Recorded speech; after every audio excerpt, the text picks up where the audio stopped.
Welcome back. It's good to have you with us. The Ahmed Kathrada Foundation hosted a picket today as part of a series of activities against COVID-19 corruption. So these activities are being initiated by civil society organizations, the faith-based sector, business and labor in different provinces. So demonstrators donned orange masks as part of the #Orange Mask Friday campaign. The foundation says that the masks are symbolic of the orange overalls that those involved in COVID-19 corruption should be wearing. It's calling for transparency, accountability and consequences.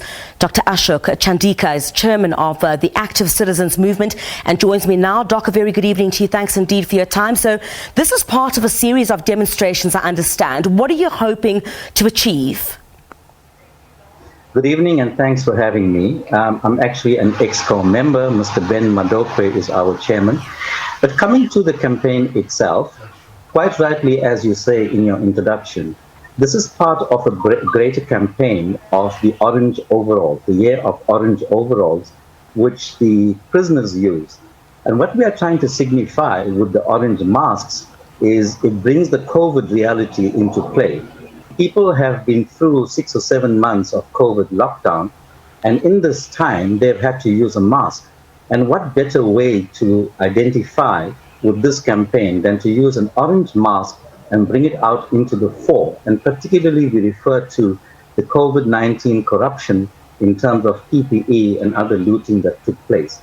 So that's the broad aim of the campaign, and we want to have a particular focus on the jailing and the prosecution of people who are guilty of such looting. Doctor, do you believe that enough is being done to hold those involved in COVID-19 corruption accountable? That is the biggest problem, or one of the biggest challenges that we face, I think, in our country.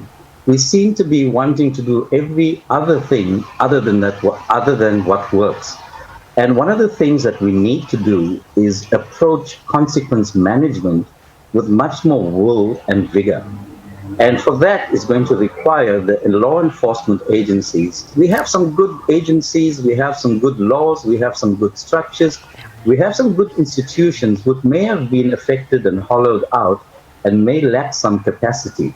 But they are there, and we need to actually restore them to their full functioning so that the law is carried out, law and order is restored, and the prosecution system is given credibility once more.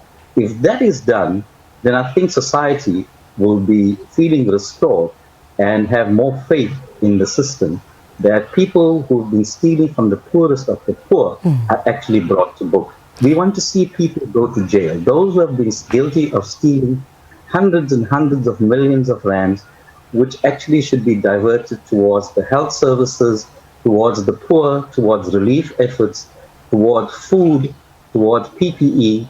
Those people who are guilty of that must end up in jail. Doctor, I mean, you're also calling for a recommitment to our constitutional values. That might not be enough. You've spoken about, those who are believed to have been involved in corruption to be held accountable. I mean, do you think those involved in such deeds do so precisely because of what you're saying? There's simply no consequences. Absolutely. The Constitution is great. We actually stand by the Constitution. We stand by the judicial processes. We have full faith in that. It's the application that is not taking place. And that is where we want to have campaigns. We want to have demonstrations. We want people to express their rage, their outrage at what is going on, and put pressure on the law enforcement agencies to act. We have good laws, as I said. We must just apply them. So next week, we are having quite a full program. On the 24th, which is Heritage Day, we are having a live musical broadcast which will appeal to the youth. We are trying to draw in the youth into our structure. On the 25th, which is an important day, we are having demonstrations outside the NPA offices countrywide. So our members will be at those sites in different cities, in the major cities, and we will be handing over memoranda with our demands. We also are going to have a beach demonstration on the Durban beachfront on Saturday at 2 o'clock. So we have a full program. In fact, we want to build up this momentum to December, which is the early part of December, which is International Anti-Corruption Day. Yeah. And we want to take this campaign to its height. Dr. Ashok, thank you very much. You answered my next question about whether you're going to take this around the country. Thanks indeed. Dr. Ashok Chandika is an EXCO member of the Active Citizens Movement. A series of protests against COVID-19 corruption have been planned.